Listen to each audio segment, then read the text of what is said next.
The abandoned playground of eternal Playtime. Once, in a small town nestled deep in the forest, there was a hidden playground. It was said that years ago, the playground had been abandoned after a tragic accident that claimed the lives of several children. No one knew the true nature of the accident, and their parents had never been the same since that fateful day. Despite the tragic history, there were rumors that the playground was still in use, that the laughter of children could be heard late into the night. But those who went to the playground after dark never returned the same. One summer evening, a group of brave teenagers decided to explore the abandoned playground. They arrived around midnight and silently made their way through the overgrown grass and rusted swing sets, trying not to disturb the eerie silence that hung over the place.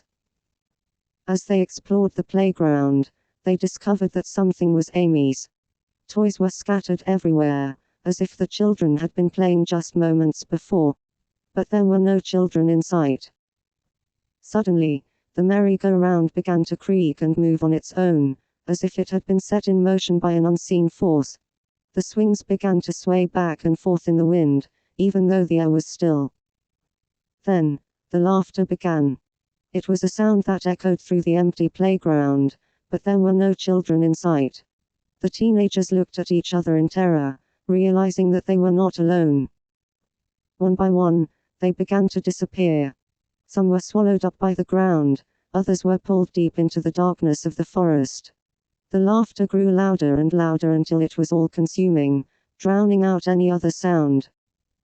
It is said that the children who had died on the playground had returned, and played there for all eternity. But it was not a happy or joyous existence, trapped in a never-ending cycle of playtime. To this day, the abandoned playground is avoided by all who know of its existence. Visitors to the town report that they can still hear the eerie whispers of laughter on the wind, and see the faint lights of the playground flickering in the distance. But none are brave enough to venture closer.